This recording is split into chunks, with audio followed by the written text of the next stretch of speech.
Perang modern sangat mahal. Selama 1 dekade terakhir, kita sering mendengar tentang era baru senjata hipersonik yang menakutkan.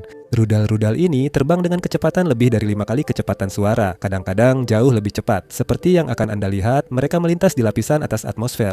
Bergerak begitu cepat, sehingga ketika operator radar menyadarinya, sasarannya sudah menjadi puing-puing yang berasap. Anda melihat kecepatan Mach 5 dan bahkan lebih, itu benar-benar sangat cepat. Angkatan Darat Amerika Serikat sebenarnya memiliki salah satu rudal hipersonik ini, namanya Long Range Hypersonic Weapon atau dengan nama kerennya Dark Eagle. Ini adalah keajaiban rekayasa, kecepatannya luar biasa, tapi juga punya kekurangan kecil yaitu harganya sangat mahal. Menurut analisis dari Congressional Research Service, satu rudal Dark Eagle harganya sekitar, tunggu sebentar, $41 juta. Untuk satu benda kecil ini, sepertinya tidak terlalu kecil juga. Sebagai gambaran, menekan pelatuk satu rudal Dark Eagle itu seperti menembakkan sepertiga F-22 dari sebuah tabung. Ini adalah senjata yang sangat-sangat mahal, sampai-sampai dalam perang sungguhan Anda akan agak takut untuk benar-benar menggunakannya. Lebih parahnya, harganya setara pulau pribadi Amerika Serikat dengan anggaran pertahanan terbesar sepanjang sejarah, bahkan tak mampu membangun banyak senjata itu. Infanteri yang direncanakan militer hanya puluhan atau ratusan dalam konflik intensitas tinggi.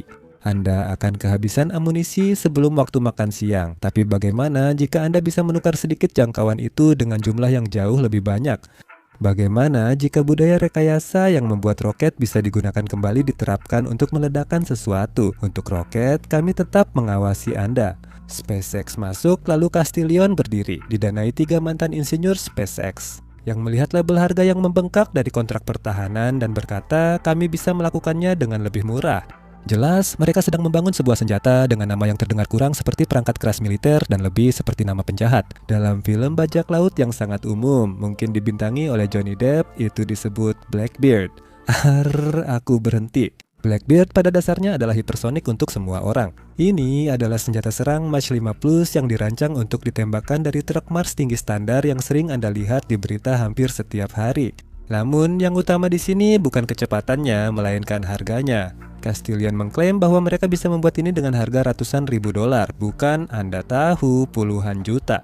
Jika Dark Eagle adalah hypercar Italia buatan tangan, maka Blackbeard adalah Toyota Corolla.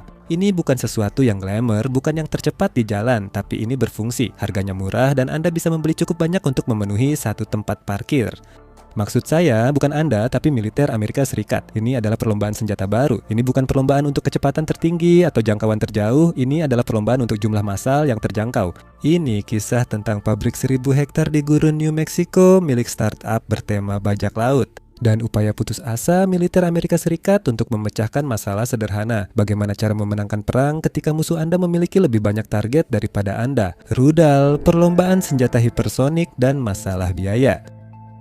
Oke, sebelum membahas bagaimana startup berencana mengganggu industri militer, kita harus sepakat dulu tentang topik yang sedang dibicarakan.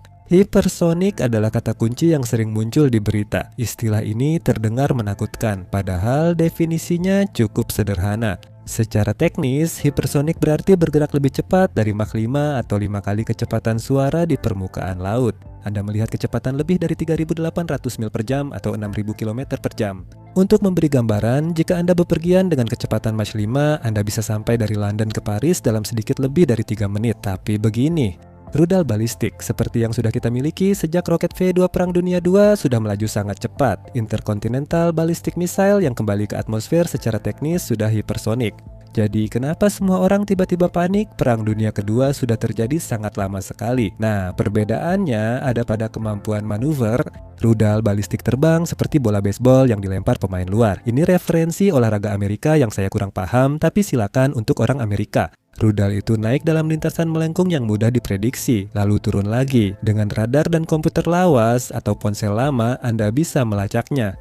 Anda bisa menghitung dengan tepat di mana rudal itu akan jatuh sekitar 20 menit sebelum rudal itu sampai di sana. Rudal itu memang cepat, tapi bodoh. Senjata hipersonik modern berbeda karena tidak hanya jatuh dari langit, tetapi bisa terbang dan memiliki beberapa jenis utama. Pertama, ada kendaraan bus glide. Inilah yang disebut Dark Eagle milik Angkatan Darat. Anda memasang sebuah glider di atas roket besar, meluncurkannya ke tepi luar angkasa, lalu glider itu terlepas. Tapi alih-alih jatuh dalam lintasan melengkung, glider itu meluncur di sepanjang atmosfer atau seperti batu yang dilempar di permukaan kolam, menggunakan daya angkat aerodinamis untuk bermanuver dan menghindar. Tipe kedua adalah rudal jelajah yang menggunakan udara sebagai bahan bakar. Ini memakai mesin eksotis bernama scramjet yang menghirup udara supersonik untuk menjaga penerbangan bertenaga. Mereka terbang lebih rendah, bersembunyi di balik lengkungan bumi, melesat dengan kecepatan Mach 5. Senjata ini terbang lebih rendah dari rudal balistik dan bisa berubah arah saat terbang, sehingga menyulitkan operator radar. Ketika salah satunya muncul di cakrawala, Anda tak punya 20 menit untuk bereaksi. Anda mungkin hanya punya 2 menit jika beruntung. Mengapa Amerika Serikat khawatir? Baik, jadi ini membawa kita ke bagian cerita hari ini di mana Pentagon mulai sedikit berkeringat. Untuk waktu yang lama, Amerika Serikat adalah raja tak terbantahkan dalam serangan presisi. Jika Amerika ingin meledakkan sebuah jendela tertentu di sebuah gedung tertentu di belahan dunia lain, mereka benar-benar bisa melakukannya. Namun dalam bidang senjata hipersonik yang sudah digunakan di lapangan, Amerika Serikat saat ini sedang mengejar ketertinggalan. Rusia telah mengerahkan sistem seperti Avangard dan Kinjal. Tiongkok punya DF-17 senjata bus glide khusus untuk menenggelamkan kapal induk yang pernah dipamerkan di Beijing di atas truk. Bahkan negara-negara seperti Korea Utara dan Iran mengklaim sedang menguji glider hipersonik. Sementara itu, program-program Amerika Serikat, bisa dibilang bermasalah. Angkatan Darat memiliki senjata hipersonik jarak jauh, Long Range Hypersonic Weapon. Angkatan Laut punya Conventional Prompt Strike, Angkatan Udara memiliki Air Launched Rapid Response Weapon, mungkin dibaca Arrow. Semua ini milik militer Amerika Serikat. Saya sudah mencari, tapi itu tidak ada di kamus pelafalan saya. Mereka sempat ingin membatalkan, lalu batal, lalu mungkin jadi. Ini rumit, namanya juga pengadaan militer. Program-program ini terkena kutukan klasik di saluran ini. Biaya membengkak, penundaan tak berujung, dan uji coba gagal. Karena pembuatannya sangat rumit, jumlah persediaan yang direncanakan sangat terbatas. Hanya ada puluhan rudal dan inilah inti masalah strategisnya. Di kalangan militer, mereka menyebut ini sebagai kedalaman magasin. Ini konsep yang sederhana. Berapa banyak peluru yang Anda miliki di senjata sebelum Anda harus mengisi ulang? Mengejutkan, kami tahu. Atau dalam kasus peperangan modern, berapa banyak rudal yang Anda miliki di persediaan sebelum Anda harus kembali ke pabrik dan memesan lagi? Rudal hipersonik adalah senjata luar biasa untuk hari pertama. Mereka adalah peluru perak yang Anda gunakan untuk mendobrak pintu, menghancurkan pusat komando, radar pertahanan udara, dan not komunikasi sebelum musuh mengetahuinya. Perang belum dimulai, namun perang jarang hanya sehari. Jujur saja, kecuali Anda Amerika saat ini, Iran, atau Venezuela. Permainan perang oleh lembaga seperti Center for Strategic and International Studies terkait konflik hipotetis Taiwan, gambar Pentagrim. Seringkali Amerika Serikat kehabisan rudal anti kapal jarak jauh unggul dalam kurang dari seminggu. Setelah senjata canggih habis, hanya tersisa persenjataan lama yang kemungkinan tak mampu menembus pertahanan udara modern. Semoga Anda sudah menghancurkan semua pertahanan udara dengan rudal canggihmu. Kalau belum, perang Anda pasti tidak berjalan baik, kan? Jadi, kalau rudal hipersonik harganya $41 juta, Anda tidak bisa menimbun 1000 rudal seperti itu. Anggarannya memang tidak ada. Secara fisik, Anda tidak bisa membangun cukup banyak rudal itu untuk mempertahankan perang yang panjang. Jadi Pentagon sekarang sedang menghadapi masalah yang sangat mahal. Mereka telah membuat Ferrari di dunia rudal, tapi mereka menyadari bahwa dalam perang-perang yang akan datang, mereka justru membutuhkan Toyota Corolla. Dan itu menimbulkan pertanyaan yang sedang coba dijawab oleh Blackbeard. Bisakah Anda membuat senjata hipersonik yang cukup cepat untuk menjadi berbahaya, tapi cukup murah untuk bisa dikorbankan? Bisakah Anda membuatnya dalam jumlah ribuan? Sehingga kehabisan amunisi bukan lagi menjadi kekhawatiran utama. Karena jika kamu tidak bisa, semua kecepatan itu sebenarnya tidak ada artinya sama sekali. Untuk mengatasi masalah itu, Amerika Serikat tidak memilih Raytheon atau Lockheed Martin, melainkan perusahaan rintisan yang baru berdiri kurang dari 4 tahun. Castilian dan Blackbeard. Baiklah, untuk memahami mengapa rudal ini berbeda, Anda harus terlebih dahulu memahami orang-orang yang membangunnya. Karena biasanya, ketika Pentagon menginginkan senjata hipersonik baru, prosesnya terlihat seperti ini. Sebuah komite jenderal menulis dokumen persyaratan setebal buku telepon. Mereka menyerahkannya kepada kontraktor pertahanan besar seperti Raytheon. Kontraktor itu kemudian menghabiskan 5 tahun membuat slide PowerPoint dan model komputer. Setelah menghabiskan $1 miliar, mereka baru mulai membuat potongan logam pertama. Castilian tidak seperti itu. Perusahaan ini didirikan tahun 2022 oleh Brian Hargis, Sean Pitt, dan Andrew Kreatz. Ketiganya mantan karyawan SpaceX yang membawa budaya rekayasa, bergerak cepat, dan berani mengambil risiko. Keluar dari SpaceX, tempat Anda menulis ulang sejarah penerbangan luar angkasa demi mendirikan perusahaan pertahanan bisa dibilang sebuah perjudian. Industri pertahanan dikenal tidak ramah bagi perusahaan rintisan, sering menjadi kuburan ide bagus yang mati karena menunggu kontrak pemerintah. Orang-orang ini mempertaruhkan karier pada premis bahwa militer tak lagi butuh rudal mewah seharga 41 juta dolar. Presentasi mereka pun berhasil. Mereka hampir langsung mengumpulkan 14,2 juta dolar. Awal 2025 mereka raih pendanaan seri A senilai 100 juta dolar dan pada akhir tahun 2025 antusiasme tersebut begitu nyata sehingga mereka berhasil menutup pendanaan seri B sebesar 350 juta dolar dengan investor besar seperti Andreessen, Horowitz, dan Lightspeed yang menilai perusahaan tersebut bernilai miliaran dolar. Namun sebelum mendapat miliaran dolar, mereka harus membuktikan itu bukan janji kosong. Maret 2024, Castilian diam-diam membawa prototipe keluar dari gurun Mojave. Ini bukan senjata dan belum punya hulu ledak, hanya alat uji coba seperti kapal perang dibuat berat dan jelek untuk mengumpulkan data. Mereka meluncurkannya dan semuanya berjalan lancar. Saat kontraktor utama meninjau desain, Castilian sudah membakar bahan bakar roket padat di gurun dan menekankan seringnya uji coba.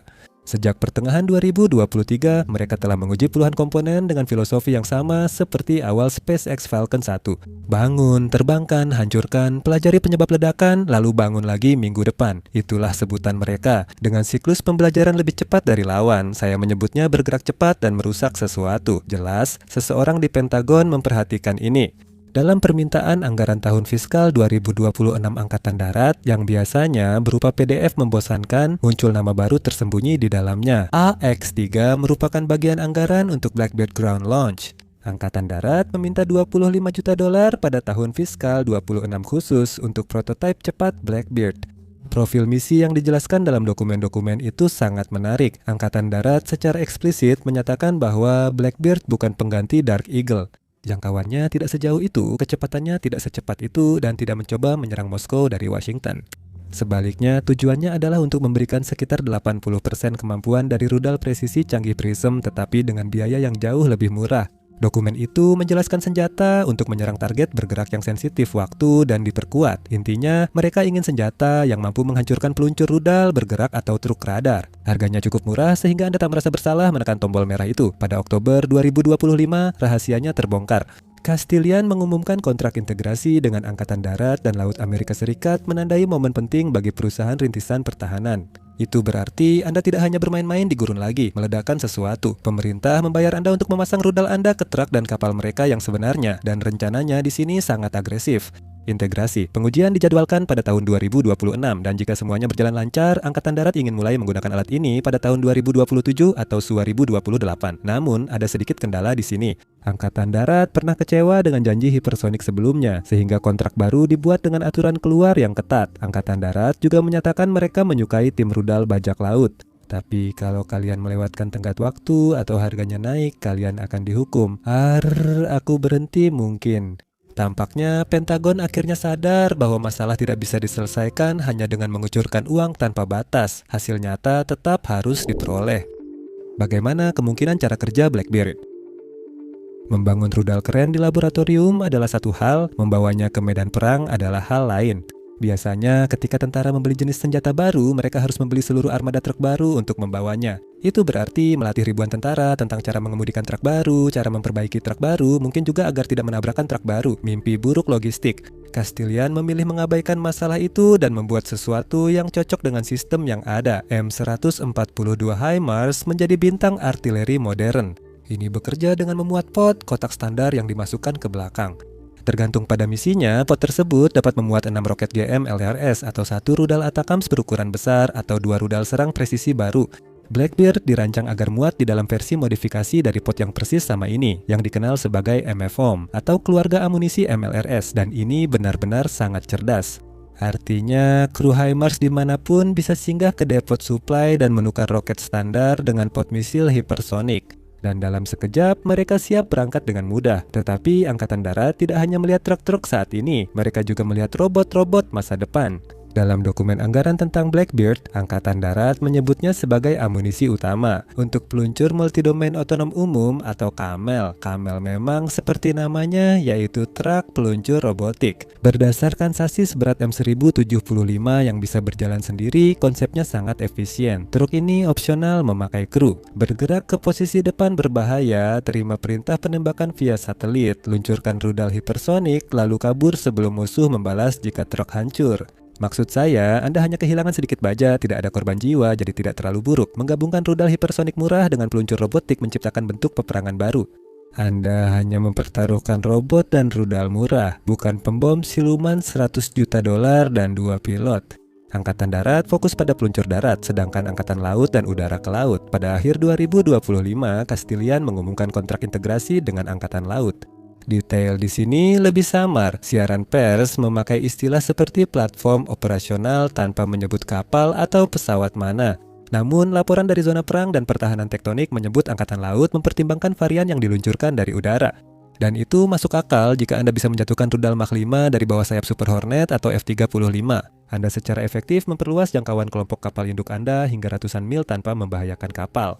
Dan karena Blackbeard dirancang agar ringkas, Anda tidak hanya akan membawa satu, Anda bahkan bisa membawa banyak.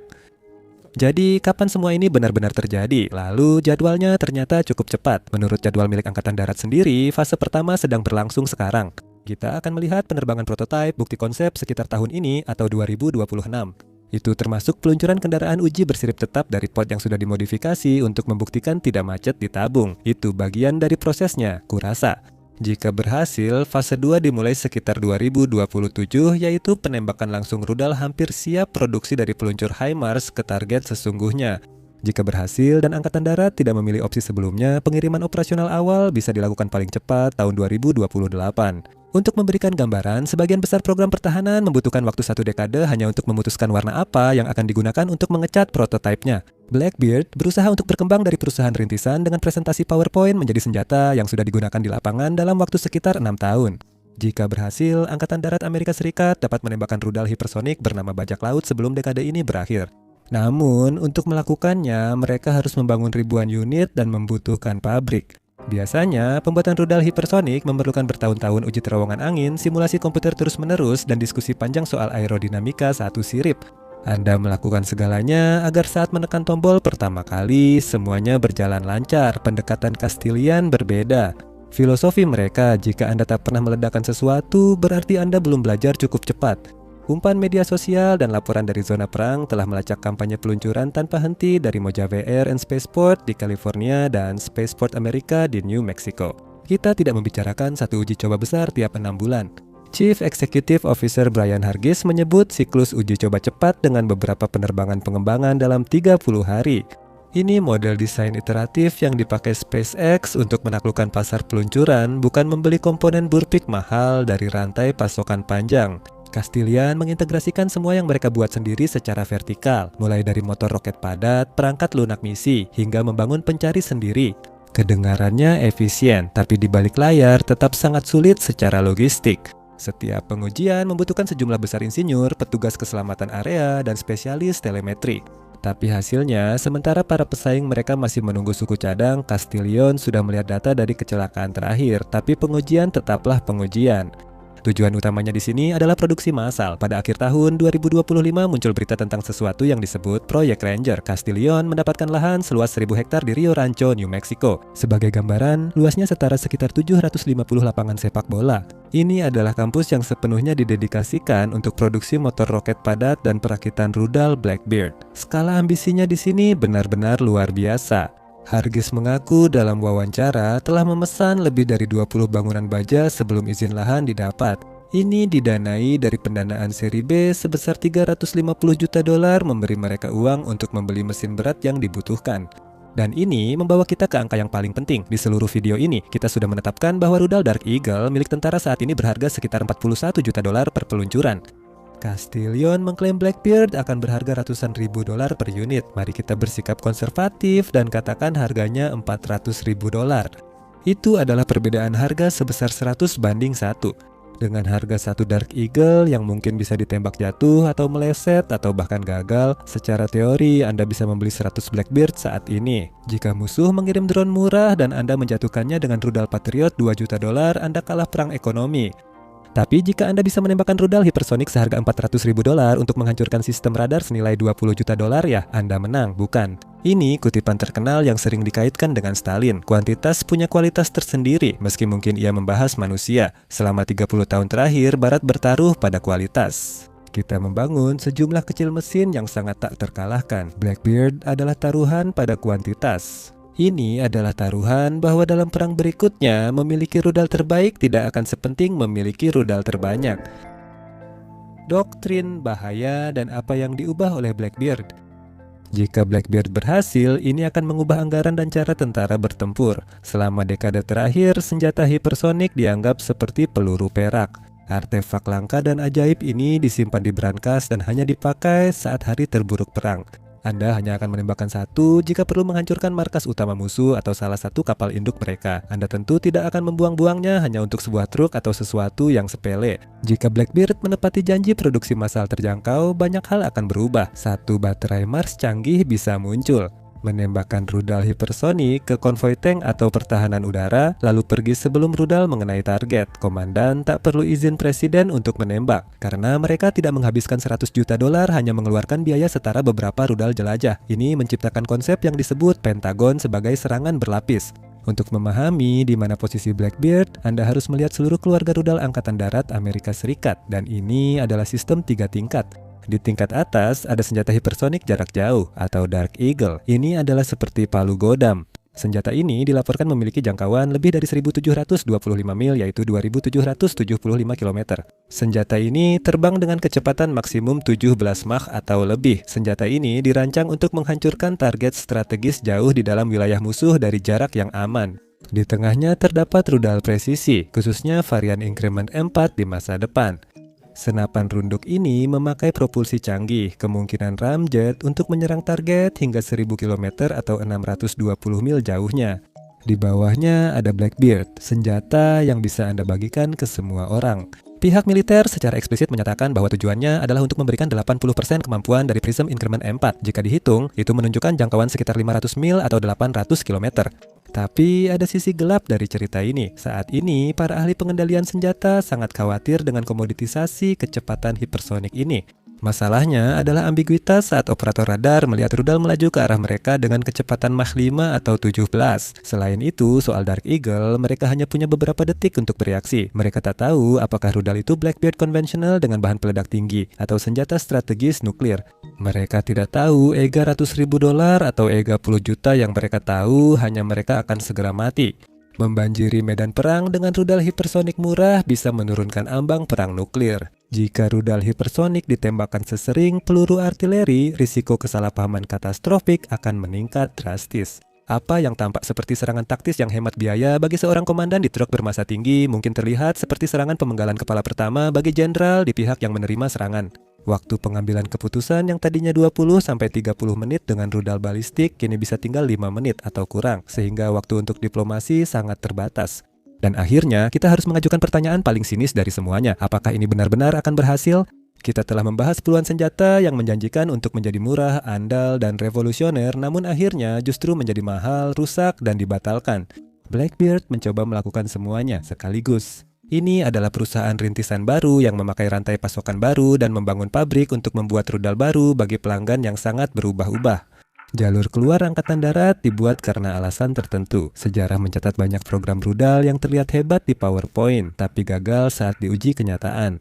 Sekarang kita di fase Darnemun. Render terlihat keren, investor senang. Prototipe sudah terbang, tapi tantangan terberat membangun ribuan unit tanpa cacat belum dimulai.